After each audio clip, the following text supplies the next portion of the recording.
Seja bem-vindo, seja bem-vinda ao Sales Anatomy. Aqui, como vocês sabem, a gente pega a operação comercial, a gente abre ela no meio, sem dó nem piedade, para trazer o que há de melhor de teoria comercial, de coisas que você, gestor, empreendedor, precisa saber no seu dia a dia.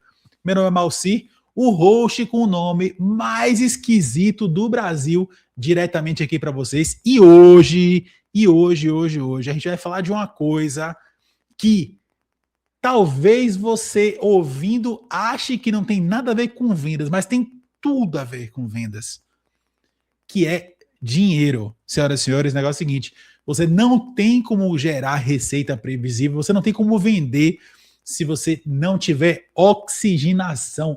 E a oxigenação é dinheiro em caixa para experimentar, para contratar pessoas, para investir em marketing, para fazer eventos, para todas essas coisas fantásticas que todo mundo fala para você fazer, mas que exigem cash no dia a dia.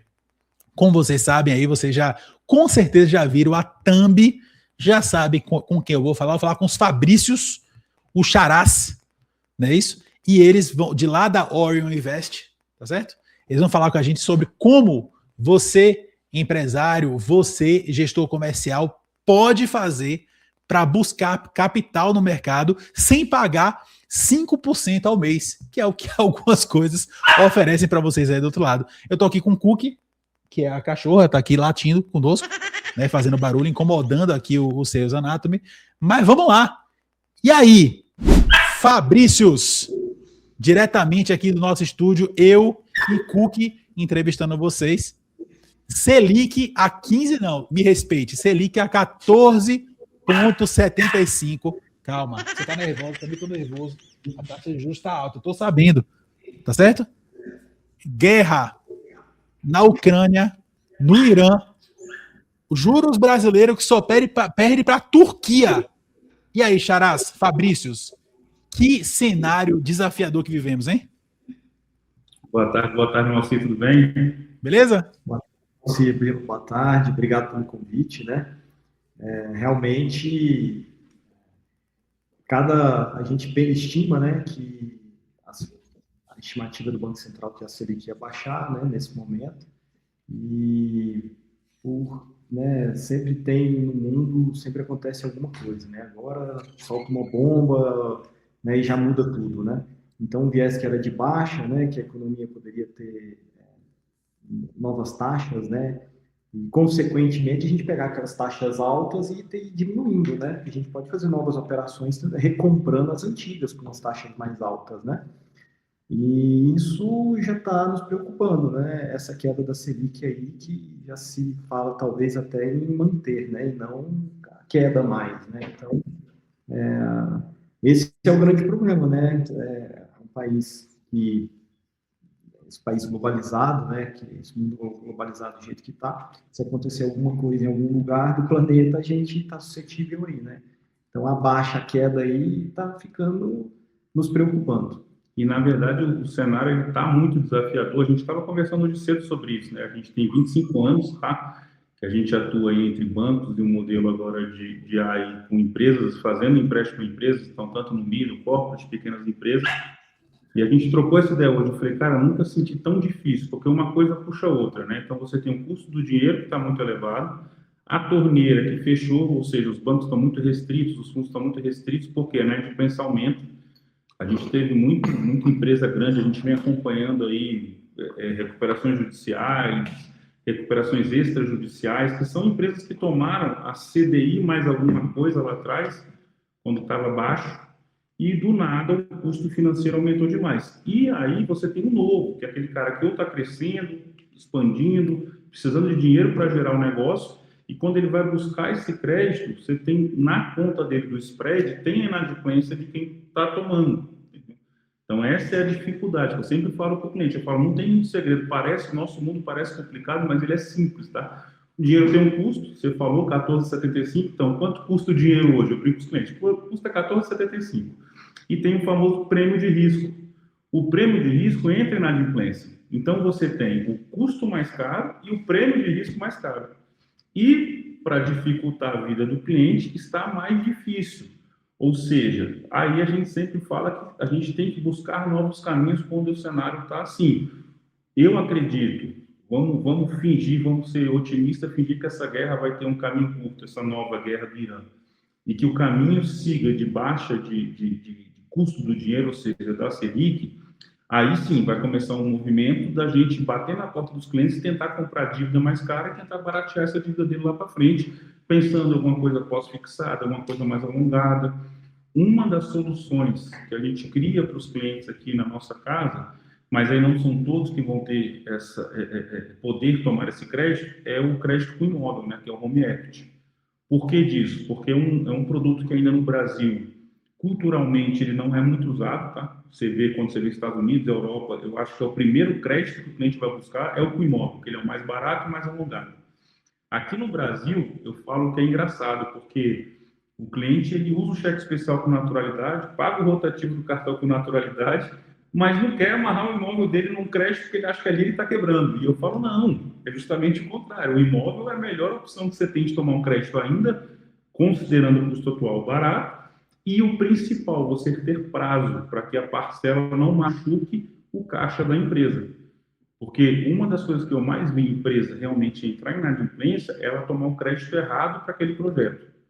Ou seja, Fabrício, como assim? Pô, eu fui abrir uma loja nova e tomei um capital de giro 36 vezes no banco. Se qualquer coisa acontecer de errado no meio do caminho, eu não vou pagar. Outra coisa é colocar um imóvel e fazer 240.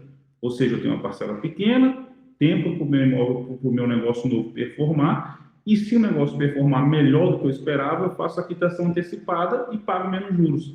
Então, a gente tem essa educação que a gente leva para os clientes. Eu falo que é isso, é você tentar mostrar para o cliente que você tem caminhos.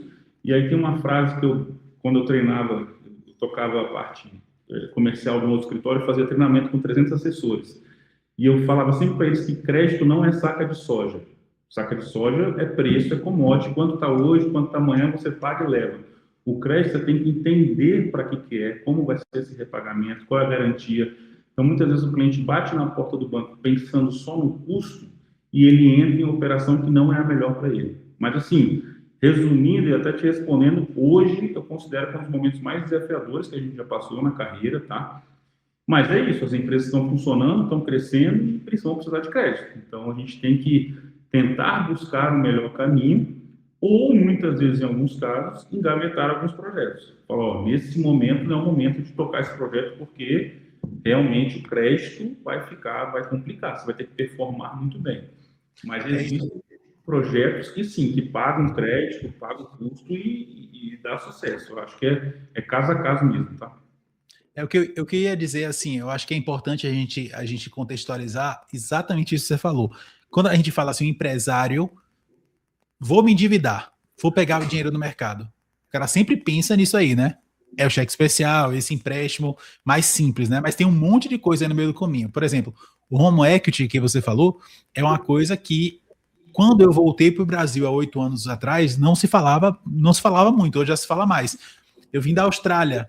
Lá na Austrália se falava muito de home equity, uma coisa comum, né? Porque quando você dá a casa como garantia para você pegar um empréstimo, seus juros caem, porque baixa o risco de inadimplência, né? Ou seja, a casa, inclusive, está segura normalmente por seguro, de forma que se ela pegar fogo, todo mundo recebe o dinheiro, né?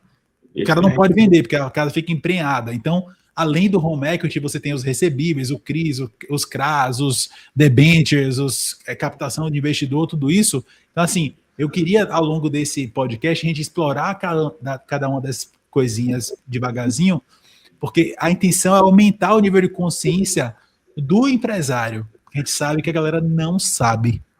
A real é essa, né? Então, se você pega, como eu disse, né?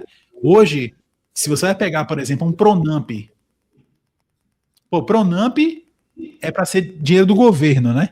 Mas assim, você paga, vai no Pronamp e você vai num banco hoje, me corrija se eu estiver errado, mas você paga Selic mais 5,5, não é isso? É isso. E mais um penduricário, que é o produto que o gerente do banco vai pedir para o empresário, tá? Exatamente. Na realidade... Você está deixando na mesa 20% por ano. No mínimo. E esse é empréstimo barato, não é isso? É porque acaba que o Pronamp tem o valor do governo e o valor da instituição, né? Então acaba que, como o Vidal falou muito bem, que cada instituição vai ter um prêmio de risco. Você vai falar, o mercado inteiro tem, bacana, mas a própria instituição tem também, porque ela emprestou às vezes muito Pronamp e está em atraso, o FGI, né, essas linhas. Então, o que ela vai fazer? Vai subir um pouco o spread. Então, mesmo produto, você vai ir de uma instituição para outra, vai ter solicitações diferentes ou agregar mais garantia, que era um produto que, na teoria, teria um seguro do governo, né? Seria um FGI, um Pronamp, alguma coisa assim. Então, vai depender desse prêmio de risco, né? Como é que esse produto está rodando dentro da instituição. E se tiver muito atraso, vai ficar mais caro, não tem como. E voltando ao que você falou sobre essa conversa da gente explicar, eu sempre falo que crédito é um assunto, se a gente ficar 3 semanas ali de vídeo para a gente explicar tudo no detalhe. Mas tentando simplificar ao máximo, o que eu explico assim, para os clientes e para os assessores, né, que a gente treina novos assessores. A primeira coisa que você tem que saber é para que é aquele dinheiro. Então, eu sempre falo que você tem o famoso capital de giro, que é o quê? A sua empresa ela tem um descasamento de caixa e ela está crescendo. Ou seja, se a gente abre uma empresa hoje que vende sapato, eu pago o meu fornecedor à vista e recebo em 30 dias, toda vez que eu aumentar o faturamento, eu preciso de dinheiro novo, porque eu preciso pagar na frente desse dinheiro, é o famoso capital de giro. Então, quando é capital de giro, aí sim, as linhas dos bancos, as linhas mais simples, ela resolve o problema, que é uma antecipação de duplicata, é uma antecipação de cartão, é aquele giro ali em 12, 24 parcelas. Isso é normal, eu sempre explico para todo mundo, tomar crédito é normal para as empresas. Se você abrir o balanço de todas as empresas que estão listadas em bolsa, você vai ver dívida em todas elas, porque isso é do negócio. E aí você tem uma segunda tomada que é para investimento, que é aquele dinheiro que você vai botar na empresa agora, mas ele vai se diluir, ele vai se recuperar esse dinheiro mais a longo prazo. Então, essa primeira decisão, se você já acertar, você já está indo no caminho correto, que é o quê? Pô, se eu estou investindo na empresa e isso vai demorar tempo para recuperar, então a minha dívida também tem que ser longa. Quando a gente vai vender, e invertendo a conta, eu vou vender um CRI para você. Uma das coisas que eu vou te mostrar da empresa é o prazo de endividamento dela. Quanto mais longo, mais saudável. Então, a gente tem que mostrar isso para o cliente que vai tomar também. Por quê? Porque senão ele volta para aquele problema que eu te falei. Não. Mas em 12 vezes a taxa está menor. Mas em 12 vezes não resolve o seu problema. E aí, depois, a gente começa a entrar nos outros detalhes disso. Pô, esse capital de giro é o quê? Não, é simples. Eu compro no Brasil, vendo no Brasil, então eu preciso antecipar minha duplicata, antecipar meu recebível. Legal. Não, eu importo esse tênis, esse sapato, eu faço uma importação. Aí eu já tenho um produto específico para isso, que é o Finimp. Então, aí, dentro dessa classe de capital de giro, eu tenho as subclasses, que são os produtos específicos para cada cliente, para cada realidade. E outra coisa que é muito importante, que a gente vai voltar na tecla, é a garantia. Ou seja, se realmente eu consigo agregar garantia, empréstimo naval hoje, quando o cliente procura a gente não é o banco, a gente é o escritório que é vinculado ao banco. Então, quando o cliente me procura, eu falo, Fabrício, eu quero um crédito naval. Eu falo, o seu banco de movimento. Como assim? É o banco que você movimenta, que você recebe, que você paga a conta. Esse cara deve ter um limite lá para você. Se ele não tiver, meu amigo, é porque a situação já deteriorou. Muito difícil alguém que não te conhece sua vida te emprestar dessa forma. Eu vou conseguir com recebível, vou conseguir com outra garantia, mas aval hoje eu enxergo é onde o cara movimenta essa conta. Por quê? Porque a gente sempre fala que são 2 fatores. Os números, então eu vou abrir sua conta hoje, eu vou pegar seu balanço, sua DRE, seu endividamento, seu faturamento, mas o papel aceita tudo. Outra coisa é quando você já roda a sua vida no banco. Então eu estou vendo sua inadimplência recebendo e pagando, estou vendo aquele dinheiro, então o banco consegue te dar um rate muito mais assertivo, tá? Ou seja, aí eu consigo ver se você vale no aval ou não. Eu estava me preparando para esse podcast aqui, eu vi uma estatística interessante, né? Eu sou o cara das estatísticas, né? Então, sempre quando eu falando sobre vendas, área comercial, a maior parte das pessoas lida sempre sem ciência, e eu uso sempre ciência para falar de uma coisa que as pessoas sempre vão no feeling. E aí, trazendo um pouco disso para cá, né? Eu vi que 60% das PMEs brasileiras não têm acesso ao crédito formal. Ou seja, é aquela coisa, né? Eu imagino que isso tem a ver com a coisa da empresa não ter a documentação dela bonitinha, não tá organizada, não sei o que e tal. É a casa da mãe Joana, porque no simples é isso, né? Você paga. Até o próprio governo desiste de te dar um imposto, né? Ele te dá um imposto alto, que é o simples, porque é tão difícil ver o que sobra pro cara que ele faz isso, né? Antecipa o dinheiro dele e pronto, tipo isso. Foda-se. Aí o pensamento é o seguinte: por que vocês acham que o pequeno e o médio empresário tem tanta dificuldade para ter acesso ao crédito formal? Eu posso começar? Eu acho que a educação, nós temos muita matéria de escola, faculdade, mas assim, a educação financeira, ela falta um pouco para a gente. Porque é o seguinte, se a gente olhar, por que existe o rating no banco? Existe o rating no banco para colocar os clientes que têm um prêmio de menor risco, né, ou de maior risco. Então, essa precificação não é o Brasil que faz, é a Basileia, né? São Basileia 3, eu acho, um acordo, que rege todo o mercado financeiro listado em bolsa. Então, todo mundo tem que seguir a mesma, né, métrica. Então, o cliente hoje, mano, PME, o que ele faz? Às vezes ele espera chegar no cheque especial ou na conta garantida, porque ele acha que é o primeiro, e realmente, mas já está aprovada a conta garantida, ele liga para o gerente e fala, cara, estou com um desencaixe aqui, eu quero usar minha conta garantida. Só que o uso dessa conta garantida, que era na exceção, vira regra, ou seja, você fica ali mais do que 15 dias, né? 15 dias utilizando, é um tempo saudável. Passou de 30, seu rating já vai deteriorar, porque a conta garantida com mais de 30 dias já acende um alerta dentro da instituição financeira, que é Basileia, né, que é um dos índices da Basileia, que esse cara já está com problema de giro, que está usando a conta garantida, que é um limite temporário, como regra. E aí já vai deteriorando tudo. Então, acaba que depois de 90 dias, ele vê, mas minha taxa aumentou de um mês para o outro, aumentou um pouco. No terceiro mês, aumentou um pouco. No quarto mês, o banco está ligando, falando, vou ter que parcelar isso aí. Não é um parcelamento de capital de giro, é um parcelamento que vai deixar uma marca, que ele já vai não ter mais limite no mercado, que é uma repactuação de dívida. Então, passa um pouco pelo... E para o banco é bom porque está aumentando o juro ali, o cara está pagando, mas depois de 90 dias ele fala, rapaz, o meu rating deteriorou. O que é isso? E o gerente do banco também, às vezes no varejo, acabou de entrar, não sabe explicar. Então, assim, os produtos, eles foram formatados para serem utilizados em determinada forma. Acaba que o banco é tanta coisa, é um avião, um avião gigante, que não dá conta de chegar e educar cada cliente. Então, até certo momento, ele tinha que transformar aquele produto em outro, e ele não transforma. Deteriora o rating. Então, assim, passa muito, no meu entendimento, por uma educação ali de base, né, que nós não temos, né? Quem poderia ajudá-los, né? A gente, esse podcast é uma saída, né? Inventar saídas e falar, gente, olha, esse produto é tanto, você pode usar por tanto tempo, alongar o risco, isso tudo que a gente vem falando aqui, foram 26 anos de experiência, Valcir. Então, assim, quantas empresas nós não vimos cair na mesma cilada, né? Acabar da mesma forma. Então, mas tudo gira em torno de um crédito ou de um momento que ele podia ter alterado o ciclo dele, ele não alterou. Então... aliás, é exatamente isso, assim, eu queria até que vocês queriam usar esse gancho para vocês se apresentarem, porque assim, cara, eu vim da Austrália, eu morei 10 anos na Austrália, lá os juros é coisa em torno de 6 a 7% ao ano. Esse juros brasileiro aqui é um negócio proibitivo, um negócio, assim, um Pronamp, que é um dinheiro subsidiado a 20% ao ano, é um negócio de louco.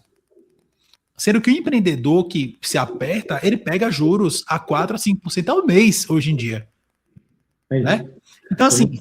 17, né, que é o cheque especial. Que é pronto, exatamente. E aí é o seguinte, a pessoa do outro lado, ela não conhece, normalmente o empresário, ele não conhece o que se chama, que é o finance broker, que é a posição de vocês. Né? Ou seja, vocês são aqueles caras que não são o banco, que vocês estão em contato com as pessoas, com os empresários, para oferecer crédito dos bancos, né? E aí vocês não ganham nada a mais do que isso, não é um dinheiro extra, vocês são recompensados pelo banco, e é muito melhor lidar com vocês do que lidar com um avião, o Jumbo que você mencionou lá, porque a impessoalidade é grande, não sei o quê. Eu não sei, nunca tive um gerente de banco que falou comigo no Brasil. Nunca tive. Uma pessoa que me mandava um WhatsApp. Não existe isso, né? Aliás, quando eu era jovem, você ia no banco, você tinha que botar uma roupa, não sei o quê, no banco para fazer alguma coisa, né? Hoje em dia, você resolve por um app, graças a Deus, mas também você não sabe quem é que toma a decisão do outro lado. Então, eu passo a voz para vocês o seguinte: quem são vocês na fila do pão? Conta um pouquinho para a gente da experiência de vocês. Meu nome é Fabrício Pereira, né? Tenho 26 anos de experiência aí no mercado de middle e corporate. Comecei no Bradesco Itaú, né? 10 anos de Bradesco, 7 anos de Itaú, depois trabalhei no Safra, né? No corporate do Safra. O último banco foi o China Construction Bank, né? O CCB, o segundo maior banco do mundo. Depois eu e o Vidal, né, nos conhecemos no Itaú e resolvemos, por via de um superintendente nosso que saiu do Itaú para fazer o Banco XP, ele convidou a gente a ter um escritório vinculado a empresas, né? Fomos o primeiro escritório focado em empresas né, de todo o conglomerado da XP, deu super certo, né? Ficamos 2 anos, fizemos uma fusão com um grande escritório e agora, depois do período de no compete, reabrimos nosso escritório, só eu e o Vidal, né? Safra Invest. Então, esse é um pouco da trajetória do Fabrício Pereira. Eu brinco que a nossa história é muito parecida, né? A gente tem praticamente o mesmo tempo de banco. Eu comecei no extinto Unibanco, então fiz toda aquela escadinha, comecei no caixa mesmo, peguei a PJ, peguei a Middle, depois Itaú, fiz a parte de corporate, então aquela escadinha de trabalhar com a pequena empresa, a média, a grande empresa, a gente tem um pouco de história nas 3, e aí depois no último banco foi o Safra, foi quando a gente também teve essa mudança na nossa carreira, que a gente fala isso hoje, mas hoje a gente é empresário, né? A gente largou o CLT de banco e hoje a gente é empreendedor, literalmente. E depois a gente vinculou esse grande escritório, tocamos, é legal a gente reforçar isso, que a gente entrou justamente para tocar essa parte lá de mercado de capitais, crédito e PJ, tá? Então, tanto na parte comercial do escritório de agente autônomo, que é um investimento, mas olhando também crédito, produtos, serviços, seguros, tudo que envolve um banco. E agora estamos juntos nesse desafio aqui com a Hora, junto ao Safra Invest, mas até reforçando um pouco duas coisas que a gente, assim, reforçando um pouco daquela primeira pergunta que o Xará falou bem, mas somando duas coisas interessantes, tá? A gente vê que uma coisa que acontece muito com essa PME, tá? É porque ele não está preparado realmente. Então, fora a questão de tomar o produto errado, você tocou muito bem nesse assunto. Ele não tem os números ali na mão. E a PME, ela se mistura com a pessoa física. Então, muitas vezes o cara paga uma conta de luz da casa na empresa, uma conta da empresa na pessoa física, e isso a gente visualiza no dia a dia, tá? E eu acho que o principal, porque a PME, o cara começa a fazer um negócio e aquilo vai se tornando uma empresa. O que eu poderia recomendar se eu pudesse sentar com todo empresário hoje, se eu sentasse em escola de negócio? Nasce certo. Que depois, quando você crescer, que você vai precisar arrumar casa, é muito mais fácil disso acontecer. Porque o que a gente viu é a dificuldade dos clientes quando eles vão crescendo, quando ele aí precisa tomar mais crédito, e aí realmente eu estava com um cliente hoje que essa é a vida dele. Ele tem uma história que os papéis não mostram que ele é, nem o IR dele, nem o balanço. Então eu estou com dificuldade de tomar crédito para ele, por quê? Porque ele nunca se preocupou com isso. Ele foi crescendo. Na hora que ele chegou um grande negócio da vida da empresa dele, que ele precisou de um dinheiro, eu não consigo demonstrar para os bancos quem realmente ele é. Então, essa é uma dificuldade que a gente sente mesmo e é do negócio, tá? Então, não é um erro, o cara fala, estou errado. Cara, quase todo mundo, tá? Que nem você falou isso, 60%, 70% das empresas, porque essa é a realidade hoje do empreendedor brasileiro, né? Então, uma dica que eu puder dar para todo empreendedor que está começando, aquele jovem, é, cara, faz tudo certinho, separa o que é da empresa, separa o que é da pessoa física, tenta ter o seu balanço correto, sua DRE correta, porque uma hora você vai precisar dele. Principalmente se a sua empresa der certo. Aí você vai precisar dele, porque muitas vezes a empresa der errado, acabou, ele não precisava ter um DRE, o negócio fechou, que a gente vê o índice também de empresas que fecham no primeiro ou no segundo ano é muito alto, mas eu sempre falo que se você der certo, é onde você vai precisar dessa organização quanto antes, melhor. E entra o que o Pereira falou, que é, então deixa eu buscar o produto certo para a situação correta, tá? E o segundo que você falou, que é utilizar, hoje o que a gente vende para o nosso cliente? O que eu falo para ele? Eu falo, cara, hoje, a minha missão é conseguir crédito para você, até porque a gente é remunerado sempre no sucesso, tá? Então, diferente de algumas estruturas que sentam com a empresa e começam a cobrar alguma coisa até conseguir, não. A gente é remunerado no sucesso e pelo banco. Ou seja, não tem... Alguns casos, tá? A gente vai ter custo da empresa, mas aí eu estou falando de M&A e outras operações mais estruturadas. Mas, considerando o crédito normal, a gente vai ser sempre remunerado com o banco e com o sucesso da operação. E o que a gente faz? É realmente abrir um leque de opções para o cliente. Então, se você tem sua empresa hoje, você movimenta Itaú e Bradesco, está precisando de um crédito mais estruturado. Quando você traz a gente vai, Itaú e Bradesco ele já opera, então vamos com quem que ele não opera. E a gente vai abrir essas portas, tentar melhorar o que o cliente já tem ali na mão, ou abrir realmente um caminho para o cliente, não tem aprovação em lugar nenhum, eu preciso da expertise de vocês para sentar na frente de uma mesa de crédito do banco e fazer a defesa da minha empresa. Então, isso é interessante, porque quando você olha para o Brasil, principalmente, que teve uma concentração bancária muito forte, e de um tempo para cá isso está mudando, então a gente tem os bancos digitais, as fintechs, então, assim, eu falo que está na hora do empresário, e não só o empresário, a pessoa física, aproveitar esse momento, porque antes não tinha muito disso. Você tinha uma empresa, você ia no Bradesco, no Santander, Caixa, Banco do Brasil, não tinha muito o que procurar, hoje você tem. Então, você tem que usar isso a seu favor. Cara, se eu tenho vários bancos disponíveis, por que eu vou continuar só lá no meu gerente, que, toda vez faz um empréstimo, me vende uma capitalização? Então, a gente fala que realmente é abrir ali a visão para o que tem de novo, tá? Então, é isso que a gente entende que tem essa diferencial e essa facilidade para o cliente dentro desse cenário difícil, porque o cenário vai melhorar. E aí, sim, quando melhorar, acredito que a vida do empresário, do brasileiro, vai ficar muito mais fácil a nível de buscar crédito e muitas vezes trocar o crédito, que a gente sempre fala, você consegue trocar no meio do caminho.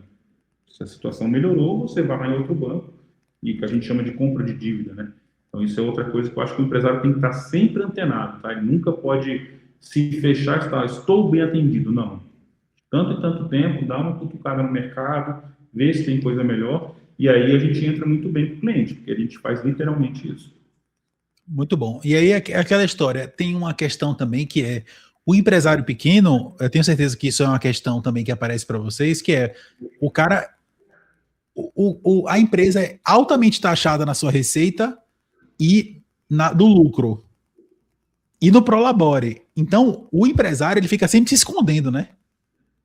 Tentando não ser cobrado em todos os lados. Resultado, ou ele hoje em dia sonegar na receita é virtualmente impossível, né? Para quem tem um certo tamanho, a galera fica mais se escondendo na história do tirar o dinheiro da empresa. E aí o cara não tem como provar a renda dele para fazer as coisas, o que complica a vida do empresário também, né? Isso também certamente é um problema aí para vocês. Mas assim, vamos lá para a história do home equity, porque essa é uma coisa muito interessante, acho que vale a pena descobrir, né?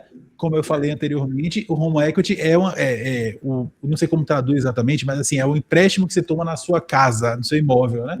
Você bota o seu imóvel pessoal do jogo, ou um comercial que você tem, alguma coisa, e você pega um dinheiro baseado nisso. O lance é o seguinte, como isso se compara em termos de taxa contra as taxas que o cara consegue normalmente no mercado? Vou te passar assim, considerando um cliente médio, porque a taxa é muito caso a caso, né? A taxa entra muito o que o Xará falou, que é o rate no cliente. Vou pensar, eu vou pegar uma operação boa, se eu tiver, não sei me fala, Xará, mas um cliente hoje no home equity, ele vai pagar em torno de, cliente até que tá bom, vamos dizer ali, 1,40 mais PCA. Se ele for sem nada, abrir o app do banco ali, você falou uma hora aí, tem coisa que vai até 5%, 4% ao mês, tá? Então, outra coisa que eu acho que incide até maior, que é a questão do prazo. Porque o prazo realmente é um diferencial. O home equity a gente leva até 240 meses e ainda consegue ver carência de 90 dias. Ou seja, quando o cliente está investindo na empresa, é a melhor linha. Só que eu gosto de bater na tecla da questão por que o empresário brasileiro não procura. Eu acho que quando eu falo a questão cultural, e batendo um papo com um amigo nosso que é diretor de uma dos maiores hoje, né, parceiraça nossa aqui, não sei se você vai lembrar, mas quando a gente assistia filme americano, quando falava de hipoteca, casa, empréstimo, era sempre no momento ruim, o cara perdendo a casa. Pô, a minha hipoteca vai vencer, eu vou perder minha casa. E nunca No momento, pô, eu peguei um dinheiro na minha casa, investi na minha empresa, aumentei, paguei tudo e fiquei mais rico. Então, a gente sempre olhou, chegou para a gente a fotografia ruim da hipoteca, do home equity. A fotografia Hollywood. E eu falo assim, muitas vezes o cliente, outra coisa que eu sempre gosto de brincar, e isso não ser verdadeiro, a gente já teve casos aqui, que depois de convencer o cliente, eu tive que convencer a esposa dele. E eu tive que sentar com a esposa e falar, ó, deixa eu te explicar. Essa casa vocês têm por causa de quê? Por causa da empresa. A empresa funcionou muito bem durante anos, gerou dinheiro, vocês têm essa vida por causa da empresa, não é? A empresa veio um negócio chamado pandemia, então a empresa sofreu dificuldades né, que são coisas que não são nem escolhas da empresa, foi macroeconômica, não teve o que fazer. Para passar por esse momento, que foi uma das coisas que a gente mais fez ali na época de pandemia, foi o home equity, porque o quê? A dívida estava curta das empresas e muitas caras estavam com a loja fechada, faturando 30%, 40% que ele faturava antes. Então, o que eu precisava ali? Dar fôlego para a empresa. Ela precisa passar por esse momento sem ter problema de crédito. Porque depois que você entra no atraso, no refinanciamento, aí é uma bola de neve ao contrário. Porque a sua classificação de crédito começa a piorar. Aquelas marcas que o Pereira falou começam a acontecer. Então, quando você vai num outro banco, o banco já começa a olhar, pô, esse cara teve atraso, assim, aqui, há 2 meses atrás ele atrasou. Então, já muda a sua visão de mercado e já muda o seu custo. Então, aí eu tinha que ir lá na esposa e convencer ela, ó, a casa você não vai perder, a casa é para vocês passarem desse momento. Então, acho que ficou muito incrustado isso na cabeça do brasileiro. Ah, se eu estou botando minha casa... Não. É muito pelo contrário. Hoje eu consigo mostrar para o cliente que a nível de concorrência, se ele tem uma casa para colocar em garantia, ele vai estar na frente do concorrente dele que não tem. Ele vai tomar um crédito mais barato, com prazo maior, ou seja, ele já tem um diferencial competitivo com vários concorrentes. Então, por isso que você viu que na primeira vez eu bati muito na questão cultural, porque o americano, você morou na Austrália, o europeu, a primeira coisa que ele procura é isso. Pô, estou precisando de dinheiro, realmente eu preciso de um dinheiro aqui para me reestruturar, para fazer alguma coisa, pagar a faculdade do filho, o que seja, né? Pessoa física, mas pensando na jurídica, para reformar minha loja, meu restaurante, para abrir um novo restaurante, a primeira opção que ele tinha que sentar era o equity. Aí sim, não tem imóvel? Então vamos ver o que eu posso colocar. O meu recebível de cartão, eu vou trazendo sócio, aí a gente começa a abrir o leque, tá? Então a gente tem por base aqui trabalhar isso. Então o home equity sempre surge nas nossas conversas. Toda vez que a gente senta com o empresário, eu acho que é uma das primeiras perguntas que eu faço. Você tem imóvel que possa servir de garantia? E aí eu começo a mostrar para o cliente a vantagem que ele tem em colocar aquele imóvel em garantia, tá? Eu vou botar até um vermelho aqui atrás, porque esse é um assunto importante. Essa história do home equity é um negócio super importante, que vale a pena a gente falar aqui com a cor vermelha do sangue da pessoa, né? Porque, cara, da onde eu acho que vem essa história do brasileiro que tem medo do home equity, né? Tem aquela história de atravessar o rio e queimar os barcos, né? O empresário brasileiro, ele quer tudo, mas ele não tá a fim de arriscar tanto. É como minha mãe, né? Minha mãe tem uma jornada empreendedora extraordinária, né? Agora, qual era o grande lance dela? Não se endivide. Então, quando você não se endivida, você não consegue alavancar, porque você tá limitando o seu risco ao que você tem. E a vida de um empreendedor, ela é razoavelmente curta, né? Então, se você não alavanca, você não consegue fazer grandes coisas. Quando você vai ler a biografia das grandes personalidades, os grandes empreendedores da humanidade, o cara já quebrou, já se lascou, irmão, o cara já se arrastou do chão, já lambeu o chão, já aconteceu tudo com ele. Que é o caso de Elon Musk, né? Tá lá. O homem, tá onde tá. E Elon Musk já passou por tudo isso, arriscou tudo, botou imóvel, botou tudo que ele tinha e foi. Ele fez. Né? E como ele, tem muitos. Então, assim, eu acho que tem essa questão da pressão da sociedade, da família, da esposa, do marido, não sei o quê, eu não tomo risco. E existe uma visão que existe uma aversão muito grande a risco, de uma forma geral. Então, por exemplo, os meus colaboradores, eu sempre tive uma visão muito transparente das coisas, sempre compartilhei com todo mundo tudo. Eu não tenho um problema, não tenho essa coisa de ficar escondendo nada para ninguém. Eu sou eu, e é isso. Eu tô aí no mundo e não devo nada a ninguém, e é isso, né? Então, quando meus colaboradores perguntam, eu falo, tô bem? Tô bem. Se eu tô mal, eu tô mal também. Se eu tô tomando risco, eu tô tomando risco. Se eu tô pegando empréstimo, eu tô pegando empréstimo. E você vê que as pessoas se impactam muito, né? Mas é isso. Se a pessoa está disposta a arriscar pouco, se ela não está disposta a arriscar a casa dela, o sono dela, o final de semana dela, ela não tem como alcançar nada muito maior do que ela tem. É risco. Não, e isso vai mensurar o risco onde ele está colocando esse dinheiro. Eu acho que está muito mais aí do que... Porque, assim, a tomada, a gente começou, o juros está caro, tem como melhorar com o imóvel? Tem. Onde vai entrar esse dinheiro na minha operação? Porque, assim, a gente tem diversos ramos de empresa que é do negócio dela tomar dinheiro. Você vai contar nos dedos uma empresa daquele ramo que não toma dinheiro. E tem negócios que, historicamente, não tomam recursos porque ele tem caixa, que eu chamo de fluxo de caixa positiva, recebe e paga depois. Aí você só vai realmente botar dinheiro para investimento, você não tem dinheiro para capital de giro. Então, acho que a principal decisão do empresário, e aí eu falo que é uma conta que é só dele, não é nossa. Aonde eu vou colocar esse dinheiro? Pegar um exemplo, sempre feijão com arroz para ficar bem visível. Voltar para a nossa loja de sapato. Pô, a loja está indo muito bem, essa loja está me entregando uma margem líquida de 30%. Pô, então eu estou ganhando dinheiro. E eu tenho uma oportunidade muito boa de um ponto bom que apareceu aqui na cidade, que era um ponto difícil de acontecer, para abrir uma segunda loja. Então, se você realmente acredita naquilo, você já tem um track record da sua primeira loja, que você sabe que vai ganhar esse dinheiro, então é um risco que eu chamo de risco calculado. Pode dar errado? Pode dar errado. Mas, quando você toma um home equity que ele é alongado, a chance de dar errado é muito mais difícil, porque você tem tempo para corrigir a rota. Ou seja, abrir a loja naquele ponto. Tem um amigo meu que abriu, vou dar um exemplo aqui do Brasil, o cara abriu uma lanchonete, 2 meses depois o governo reformou a calçada, cara. Ficou aquela obra na frente da loja do cara, ou seja, ele não tinha como saber disso. Mas é isso, demorou a obra 3 meses. Então, se ele não estava endividado ou tomou dívida longa, vai estar tempo de, esses 3 meses ficou ruim, faturei pouco, mas depois eu volto. Se ele está com crédito curto, prestação alta, de repente esses 3 meses era quebra da loja nova.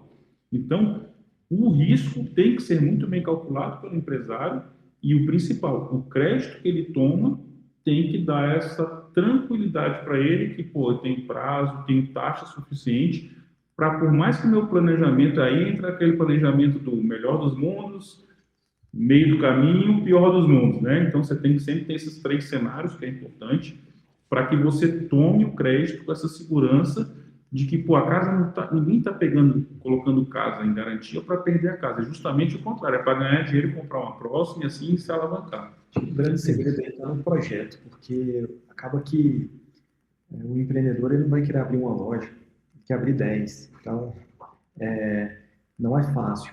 Eu e o Vidal, nós, voltando aí ao banco, às vezes não entrar em contato, essas coisas, o banco força ali o gerente, na nossa época era a cada 4 anos mudar a carteira, ou seja, a gente conhece os clientes 4 anos e depois a gente muda para uma carteira nova. Os clientes falavam assim para a gente, até a tomada de decisão de sair do banco e abrir, né, a Orion Invest. Porque é para dar sequência com os clientes até eu aposentar, até por 70 anos, porque se você fica trocando a carteira, o cliente do Vidal sempre falava, poxa, o Vidal apresenta a minha empresa melhor do que eu. Porque ele já tomou tanto crédito, que ele falava assim, nossa, cara, eu vou falar para o Vidal contratar ele para falar com os outros bancos também, que ele sabe tudo da minha vida. Ele pediu para ajudar a defesa nos meus concorrentes. Ele falava, cara, me ajuda nos outros bancos, porque, cara, você conhece mais do que eu. Às vezes você vai falando algumas coisas que nem eu estou enxergando. Então, assim, isso acontece comigo também, e é um negócio bem interessante. Por quê? Porque, às vezes, a gente chega com uma operação e o cliente... O Vidal dá esse exemplo que eu acho que eu tenho que contar, que às vezes você está na frente do cliente, nós estamos fora do furacão, né? Do olho do furacão, e às vezes tem um elefante dando pirueta atrás dele, ele não está vendo. E aí o Vidal fala que é um elefante dando pirueta, né? Então, por que eu falo isso? Porque se você vê hoje, eu fui a um cliente que crédito não aprovava mais, já estava em atraso, ele já não tinha home equity, não tinha nada. Ele, o que eu faço? Então, fora. Você tem uma sede própria. Sua sede é bacana, é grande, né? Que vale muito dinheiro. Então, por que você não vende e aluga ela? Tem um monte de investidor que compra e vai te pagar o aluguel. Você negocia o aluguel, prazo de 10 anos, você vai mostrar que você gera caixa, que a sua empresa é boa, tantos anos de mercado, o cara vai comprar e vai ter um bom inquilino. Você apertou momentaneamente por uma pandemia, por algum problema específico, uma Selic a 15, né? E quando você fala isso para ele, eu falei, cara, ele falou, quanto foi essa dica? Ele falou, quanto que é essa dica aí? Porque foi valiosa. Eu falei, cara, essa é de graça, mas né, não tem outra coisa, né, pra gente fazer aqui dentro e tal. Mas às vezes o empresário fica tão focado ali num problema específico, aí vem uma consultoria, mas vem alguém de fora, às vezes dá uma dica e clareia a mente do cara, né? Ali uma rota, né, de escape, uma válvula de escape. E assim, até bancos, os bancos não têm sede própria mais. Eles venderam lá em 2007, 2008, 2005, venderam as sedes e alugaram, né? Por quê? Porque o dinheiro circulando para eles era melhor do que ficar com a sede própria, né? A rentabilidade do imóvel, né? Então, e assim, eu acho que vale a pena trazer uns exemplos super práticos, assim, do que o empresário pode fazer com capital, né? Então, por exemplo, você tem uma empresa com 10 pessoas, pequena empresa, né? Aí você fala assim, rapaz, eu quero dar um salto no sentido da AI, que tá todo mundo correndo atrás da AI, né? Todo mundo já entendeu que a AI é a próxima coisa. Mas aí, hoje, para você pegar um escritório de 10 pessoas e botar para usar AI, rapaz, você vai gastar uns 10, 12, 15 mil reais. Uma boa, né? As licenças são anuais, são em dólar. O dólar tá 4, 5, né? Aí você pega um GPT, um Claude, um Lovable, um não sei o que. Você bota tudo isso aqui na conta para você fazer dinheiro. Você está comprando AI, não é para você brincar. Porque você não entendeu que com AI você consegue virar o jogo. Aí você quer botar seus 10 colaboradores com AI. Bicho, você tá falando de 10, 20 mil reais. Aí você fala assim, sei lá, o cara que é o microempresário, o cara tem um carro, ele lava carro. Ele tem o carro dele e vai rodando, tipo aqui no condomínio, eu moro no condomínio grande, né? Aí tem alguns prestadores de serviço que os caras lavam o carro de outras pessoas. Para o cara ganhar dinheiro, ele tem que ter o quê? Ele tem que ter um carro decente para não quebrar, e ele tem que ter, sei lá, as máquinas que limpam os estofados do carro. Beleza, ele e a esposa dele trabalhando. Se o carro dele quebra, fica 2 semanas parado, ele não gera receita durante 2 semanas. O custo da manutenção do carro, às vezes, é tão alto que vale mais a pena o cara comprar um novo carro, comprar uma máquina dessa para ele poder fazer dinheiro. Resultado, se ele não tem essa educação financeira, ele fica rodando com o carro que está quebrando. Tipo assim, os jardineiros aqui do condomínio, por exemplo, volta e meia o cara não pode trabalhar porque o carro do cara está quebrado. Como é que o cara gera receita? É um exemplo real, né? Então tem isso no mundo. E aí, vamos agora falar um pouco dos recebíveis, né, dos contratos, que isso também é uma coisa pouco conhecida aqui no Brasil, né? Ou seja, existe uma categoria de crédito onde você tem um contrato, esse contrato diz, o Fabrício vai me pagar X mil reais durante X, Y tempo. Esse contrato é um cheque ao portador. Para você que está me assistindo, você não sabe o que é um cheque. O cheque, na idade da pedra do nosso tempo aqui, né? Era um pedaço de papel que valia dinheiro, de verdade. Você levava em algum lugar e dizia assim, amigo, esse cheque aqui, ó, vale 20 mil reais. Não era assim? Não é verdade? É verdade. Contei muito cheque, viu? Isso aí. E esse contrato, ele é um instrumento real que diz X mil reais vão entrar durante Y tempo. E aí eu entendo que dá para pegar dinheiro em cima desse contrato. Qual é a taxa, mais ou menos, e como é que isso funciona? Vamos lá, eu sempre falo que isso aí é a famosa antecipação de recebíveis, no geral. Aí a gente tem as formas, você tem o cartão de crédito, você tem um boleto tradicional, você tem o próprio contrato, que é crédito direto em conta. Minha empresa faz o contrato com a sua e eu te pago um PIX, uma TED todo mês, tá? Então, a primeira coisa que eu sempre falo para os clientes, e isso é legal também, porque, não sei se você viu, a entrada, quando os FDICs começaram a operar no Brasil, como é que era o cenário, tá? O cliente bom descontava em banco, e os clientes com mais problema, que já estavam com amarração de crédito, iam para os FDICs. Isso era o cenário inicial. Hoje eu já considero até o contrário, eu falo que o cliente bom tem que estar no FDIC. Por quê? Que é uma coisa interessantíssima. Quando você faz uma operação de cessão de crédito com FDIC, você não tem IOF, porque não é uma operação de crédito, é o FDIC comprando esse contrato seu, esse direito a receber seu, e você não alavanca seu endividamento no Banco Central. E isso vai refletir na sua classificação de crédito. Então, eu sempre falo para o cliente, na hora de você negociar um contrato recebível, traga o FDIC para o jogo, porque isso vai te dar uma vantagem que ela não é, você fala assim, não é visível, mas que no longo, médio prazo vai ter um retorno para a sua empresa.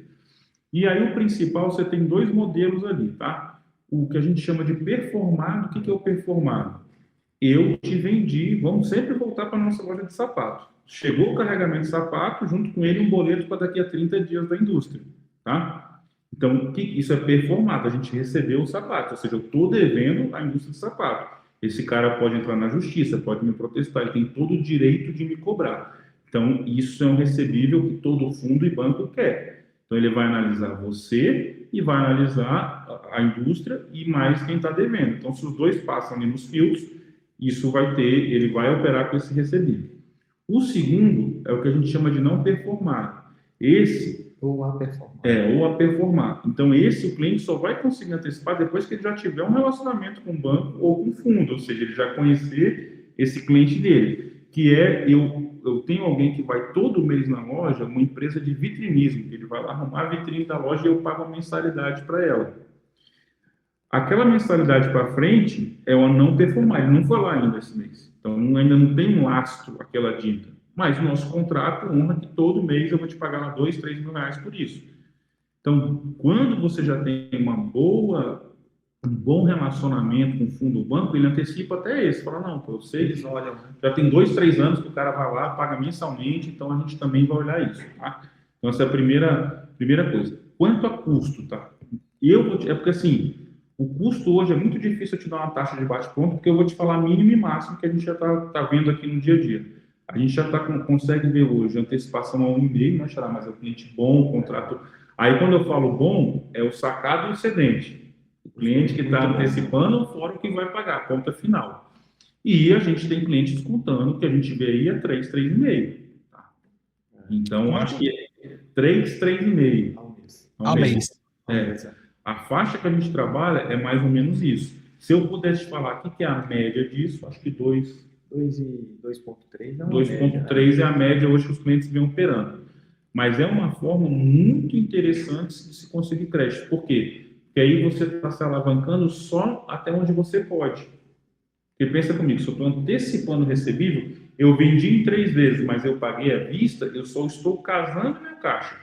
Então, eu estou recebendo à vista, pagando à vista, coloquei o custo no meu business plan, aquilo continua me dando lucro, vida que segue. E se eu for crescendo, eu vou antecipando novos recebíveis. Então, eu falo que o recebível, quando você antecipa, você não está se alavancando demais, porque você só está colocando no caixa hoje um direito de crédito que você teria para frente. Então, você está casando o seu caixa. Tá? E existem formas também de alavancar o seu recebível.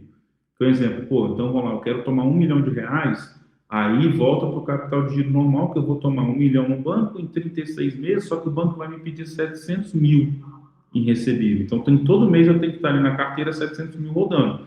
Então, querendo ou não, eu coloquei 300 mil de aval, de alavancagem na operação. E isso já é para quando uma operação que ele precisa fazer uma compra. Eu tenho um caso, eu falo que foi meu primeiro caso de sucesso na PJ. Eu tinha acabado de ir no Unibanco, de virar gerente PJ, eu ainda era muito cru, tive 23 anos, foi tudo muito rápido, entrei no banco como caixa, então eu, por acelerado, daqui a pouco, quando eu vi, estava sentado na cadeira de gerente PJ, e eu não tinha experiência de crédito, como defender crédito. Então, o que eu fiz? Eu falei, eu vou olhar primeiro meu pré-aprovado, porque pré-aprovado eu não preciso defender, eu só preciso convencer o cliente. E um dos maiores clientes que eu tinha na carteira, numa rede de loja infantil, ele tinha 10 empresas abertas no banco, no Unibanco. E eu fui conversar com o gerente antigo. O seu coisinho ali, ele toma? Você já ofereceu para ele tem aqui 10 contas garantidas, um volume legal, uma taxa boa. Não, ele não toma crédito, ele só usa recursos próprios. Então, esquece, não perde seu tempo. Fui lá, como você assume a carteira, você marca a visita, e fui visitar lá esse empresário e comecei a trocar uma ideia com ele. Falei, pô, o Edilson te falou que você tem uns limites aqui. Ah, não, mas ele deve ter te falado, eu não uso recurso do banco. E aí foi quando eu comecei a mostrar para ele, porque ele tinha essa visão que você falou lá, que você somente falou, não toma crédito, não se endivida de jeito nenhum. Aí eu perguntei para ele, como é que o senhor compra hoje? Ele, ó, depende do fornecedor. É uma loja grande, então tem vestuário, tinha carrinho, móvel de bebê, tudo. Tem fornecedor que me faz ali 30, 60, 90, 7. Aí eu falei, tá, esse que você parcela, se você pagar à vista, como é que fica a condição para você? Aí ele falou, pô, não sei, não tenho para pagar à vista, eu vou conforme o meu caixa vai entrando, então já está tudo casado.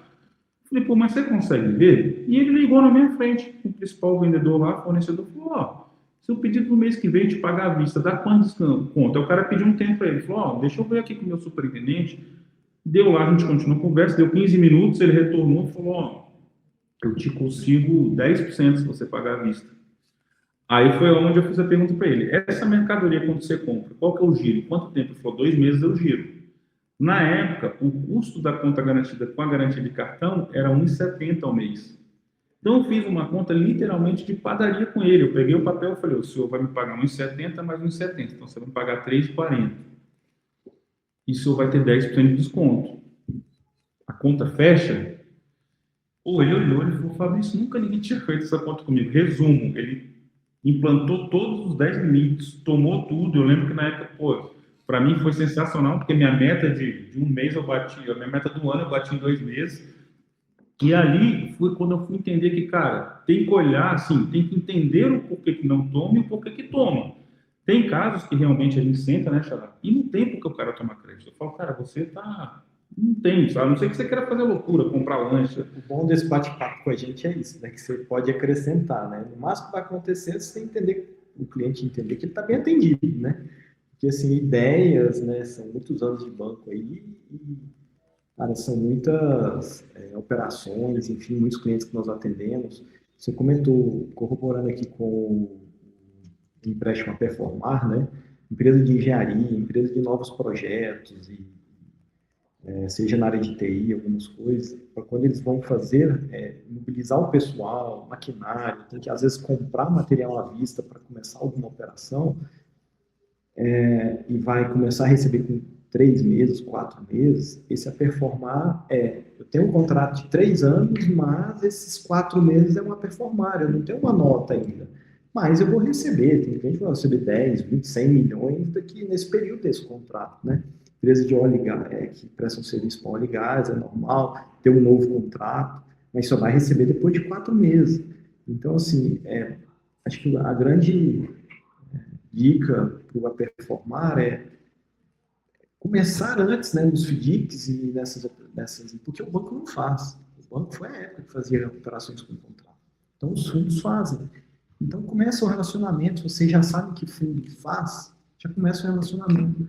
Porque se a performar só vai ter na empresa ou nos fundos que já te conhecem, né? Já conhecem a empresa. E quando nós saímos do banco, foi para prestar esse tipo de serviço para o cliente. Pessoal, eu não quero mais ir para o banco, o cliente precisa de operação de performar.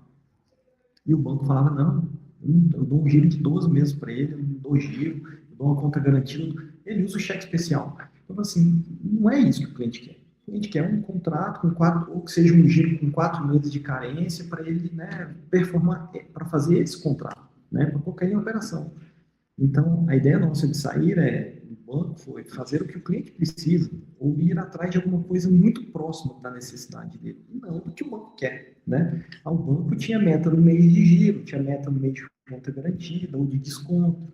Então, assim, quando ele estava focado na meta, ele não olhava outra, né? Então, acho que uma grande dica aí dos fundos que o Xará deu é muito salutar para os clientes. E a gente emprestar ao cliente o dinheiro que o cliente realmente precisa, porque eu acho que o nosso negócio é de longo prazo.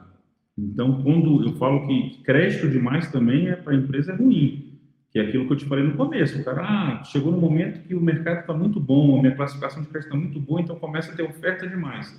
E a gente já viu isso acontecer. O cara foi tomando, daqui a pouco ele não tinha onde botar dinheiro, ou ele colocou em condições que ele não fez essa conta de, pô, eu não estou ganhando dinheiro aqui, eu estou perdendo. Eu estava muito no risco. Isso. Ou aconteceu o que é pior, porque ele tomou pós no momento de taxa baixa, taxa aumenta. Isso a gente está vendo acontecer agora, tá? A maioria das empresas que tomaram ali, pô, a taxa chegou a ser 2, quase 2%, 3%. Então o cara tomou CDI mais 3, ele tinha um custo no ano de 6. Hoje ele tem um custo no ano de 18.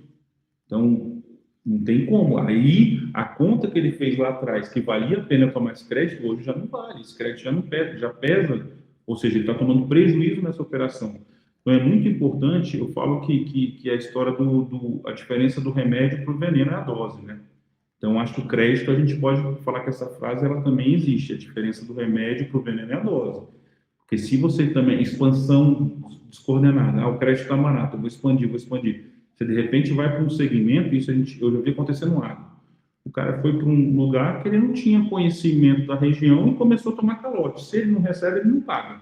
A conta aí já não fecha. Então, é muito simples. Se você não receber como empresa, você não me paga como banco. Então, a primeira preocupação é você vai receber. E aí, entrou isso. Pô, o cara estava com tanto crédito, os bancos disputavam, a gente brinca. Você chegava para visitar eu do Santander, estava ele do Bradesco, depois estava o gerente do Itaú esperando. Ou seja, tanta gente querendo levar dinheiro para esse cliente, que o cara começa a tomar, muitas vezes, aquele dinheiro que ele não precisa e antecipar alguns projetos que, de repente, não era o momento de antecipar. Então, quando o cliente ele busca crédito, eu vejo isso todo santo dia, tirando as grandes empresas que já tem um CFO, um cara que já conhece bem o mercado, principalmente o PME que você bateu na tecla, quando ele busca a gente, ele não quer só o crédito. Ele quer também falar qual que é o melhor crédito, ou seja, vale eu tomar, não vale? Então, falta a gente sentar, e aí eu não vou te mentir, quando eu era do banco, eu tinha uma meta. Então, muitas vezes eu olhava para você, eu queria emprestar para você. Eu não tinha aquela visão de, cara, não sei se esse é o melhor crédito que você tomar agora. Por quê? Porque eu tinha um chefe falando, bora, eu quero esse contrato assinado amanhã. Então, hoje, eu sempre, quando a gente conversa com os clientes, a gente fala, a gente é uma consultoria que não cobra consultoria.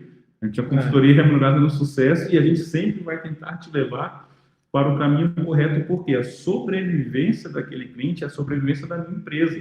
Eu quero que aquele cara daqui a 2 anos, 1 ano, 5 anos esteja aqui de novo. Aí sobrou caixa, ele começa a aplicar esse recurso com a gente. Então, é essa a nossa visão. Porque o crédito ele é necessário, mas ele pode ser muito prejudicial à empresa se mal alocado ou mal tomado. Um cliente meu, moça, quis abrir uma rede, né, atacadista, supermercado no interior. E o cara vai começar no interior, eu olhei o projeto e falei, cara, mas, pô, você tem alguém lá? Não conheço, estou abrindo, né, estou no processo de expansão. Cara, mas, de tanto conversar com ele, eu falei, cara, mas por que você não tem ninguém da região que você possa comprar? Ué, por quê? Você vai entrar com faturamento. Melhor do que você entrar num projeto novo, que você vai ter que conquistar a share, conquistar mercado, sendo que você já tem um faturamento da pessoa que está lá, você já tem o nome, você já tem tudo. Enfim, esse cara deu certo, né? Às vezes com uma informação ou alguma coisa para ele pensar, né? Porque, vai ser mais caro. Mas você já tem um lucro. Você já está lá dentro, você já tem muita coisa ali que, se você começar, você vai ter que brigar com o cara. Então, né, você já está com tudo pronto, né? Você não vai ter aquela dor da largada, de treinar pessoal, daquilo coisa que vai demorar 6 meses, 1 ano, é um projeto, né? Então, assim, como você falou, é um atendimento mais personalizado e que vale a conversa, vale as ideias, né? Vale, às vezes, direcionar. Até porque o crédito para ele comprar um concorrente era mais barato do que ele fazer da forma que ele estava querendo. E já foi uma coisa mais estruturada, mais alongada, né? Aí tem uma dica muito importante. Essa serve para pequena, para média e para grande empresa. Contador. Eu já vi contador fazer a empresa não conseguir tomar crédito pela demora e pela bagunça nos números. E tem casos aqui que a gente fala, cara, é impressionante. Você liga para o cliente e fala, é porque assim, a gente sempre fala, comecei a querer ver crédito, o que eu preciso? É o famoso kit banco, 3 últimos balanços, 3 últimos faturamentos, endividamento bancário, IR do sócio. Então, tem cliente que você fala com o cliente hoje, eu visitei a empresa hoje, sem brincadeira, eu falo com o cliente, tá aqui, eu mando a relação completinha. Eu chego no escritório e já está na minha caixa de e-mail. Isso facilita a nossa vida. Aí, o que a gente faz? Faz uma análise prévia, né, que eu vou olhar o balanço, O cara tá bom, tá ruim, não sei o que, para quê? Para montar a minha defesa e sentar, começar a conversar, ver quais bancos que eu vou levar para a operação, tudo. E eu já vi de tudo, já tive situações aqui do contador ficar quase 1 mês e meio para me mandar um balanço. Então, se eu puder dar uma dica para cliente, que ele pensa realmente em empresa que ele começou, que essa empresa vai performar, vai ficar muito tempo viva, escolha bem seu contador e pergunte, você quer uma pessoa boa para pedir dica de contador? Gerente do banco. Ele vai te falar, ó, esse aqui é rápido, esse aqui esquece, porque eu te juro, parece que é brincadeira, a gente está rindo aqui, mas é uma das coisas que mais dificulta a tomada de crédito. 20 anos atrás, meu senhor, a gente aceitava, às vezes, um ativo incompatível com o passivo, ou seja, discrepante um com o outro, que é beabá, né? Até que ia 15 anos, 10 anos atrás, mas isso a gente está vendo ainda recorrente. Ativo, balanço simples, um faturamento no bate com a DRE. A gente vê coisas assim que você fala, cara, se eu estou fazendo uma pré-análise de crédito, porque assim, a minha análise é uma, a análise do cara da mesa de crédito é outra, ele pega a lupa, no que eu já olhei, ele vai com a lupa. Então, cara, se você ali, se o que está no papel, que lá no começo eu falei muito disso, o que está no papel não é a sua realidade, e muitas vezes eles acham que dá para melhorar. Não, o negócio está ruim aqui, eu vou melhorar. É melhor você mostrar a vida real, sentar. Eu sempre falo para o cliente que eu sou advogado de defesa dele, criminalista. E eu tenho que saber a verdade, porque se você estiver mentindo para mim, eu vou mentir para a mesa de crédito, o cara vai pegar, acabou. Aí o cara vai me dar um argumento ali, vai me mostrar alguma coisa, ó, tá vendo isso aqui que você me falou? É o contrário. Aí acabou. Eu não tenho mais para onde ir. Quando eu sei a realidade, eu vou tentar montar uma defesa e muitas vezes tem essa defesa, tá? Eu gosto de falar para os clientes, a gente estava com Home Equity mesmo, eu já aprovei a operação para cliente com restrição em 3 bancos. Eu consegui provar para o banco, esse dinheiro ele vai quitar onde está com o problema, a parcela dele está caindo pela metade, essa parcela ele aguenta pagar e você está colocando uma garantia real. Então, eu consigo... O cliente gera caixa, lucrativo. Isso, então assim, é importante o cliente saber que quando ele procura a gente ou senta no gerente do banco, ele tem que tentar levar ali uma realidade mesmo, se for de dificuldade, mostra dificuldade, porque melhor do que você entrar naquela do veja bem, não, mas isso aqui, porque vai dar problema, você não vai conseguir o crédito, e o contador é uma peça muito importante nesse motor, muito importante mesmo, tá? Até por decisão, às vezes é um momento, às vezes é de ir atrás de um sócio, né? Um investidor ou sócio que vai fazer sentido para o negócio, né? Mas os números é que vão nos falar, né? Então, mesmo se não estiver bem, né, os bons números, a gente tem estratégia de defesa para isso. Né? Agora, não tem estratégia quando vai errado as coisas. Né? Quando vai errado, quando fala, peraí, né? Se o contador tem que mostrar para ele o momento dele, para ele tomar as decisões, se não está certo ou se está demorando, imagina no dia a dia como é que é, né? Então, para pagar um imposto, alguma coisa assim. Então, fala, cara, tá bagunçado, não vamos entrar. Você não sabe como está a vida da empresa, a empresa não, é que nem a parte comercial, você não tem um planejamento, como é que é a minha, cada 10 ligações eu vendo um, então eu quero vender 2, eu tenho que ligar para 20, tudo tem que ter base em alguma informação.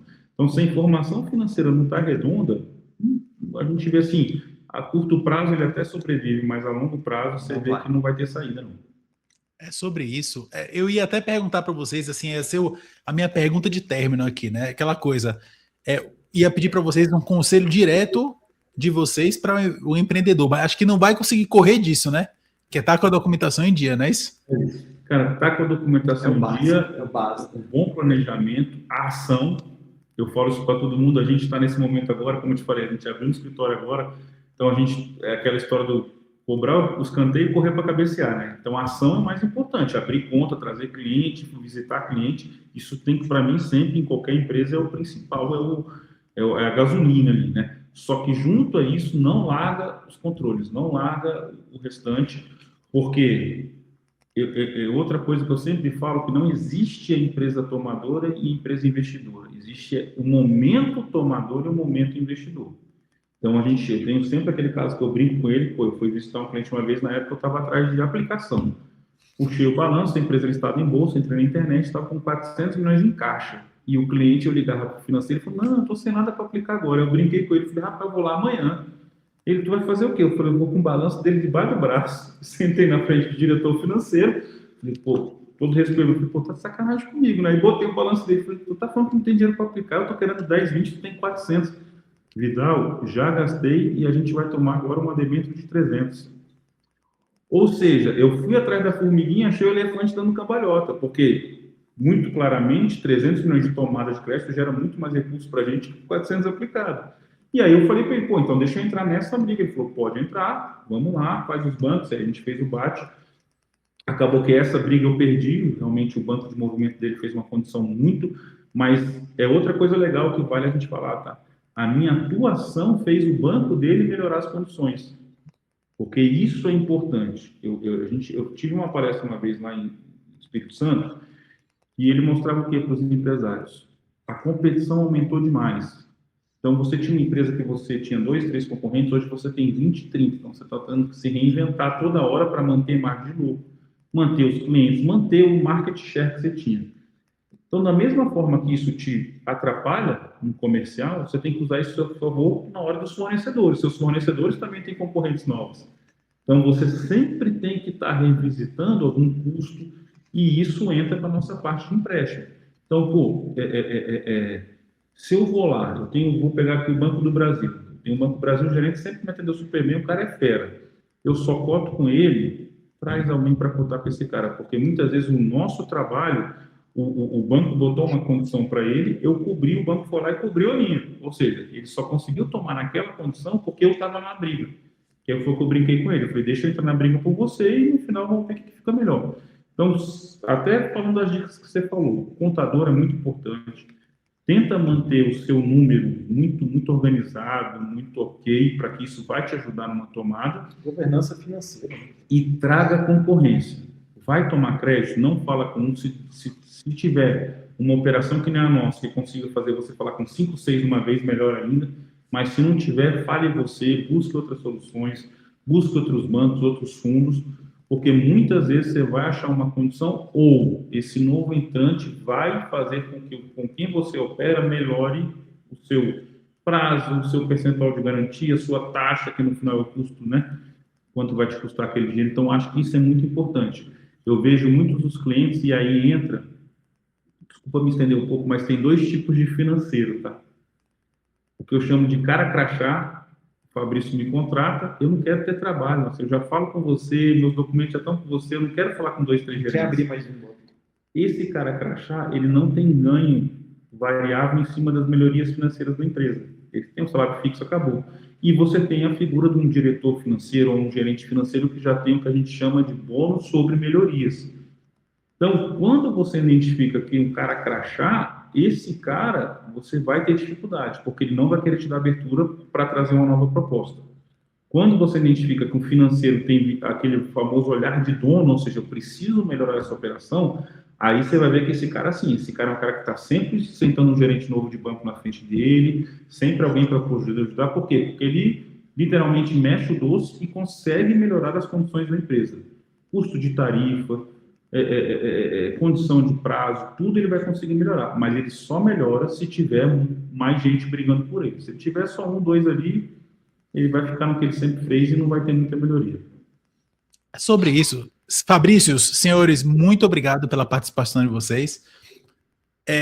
Você que está do outro lado, empreendedor, gestor, o negócio é o seguinte, espero que vocês tenham gostado tanto quanto eu gostei, porque essa aqui é a nossa vida, é a batalha do empreendedor, não tem jeito.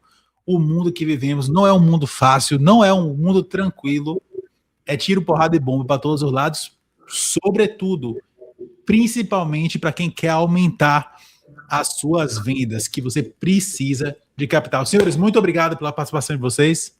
Obrigado a você, meu amigo. Obrigado. Um abraço, tamo junto. Valeu, galera. Esse foi o Sales Anatomy, sempre trazendo metodologia, vendas, AI e gestão aqui para vocês. Vamos nessa! Um abraço.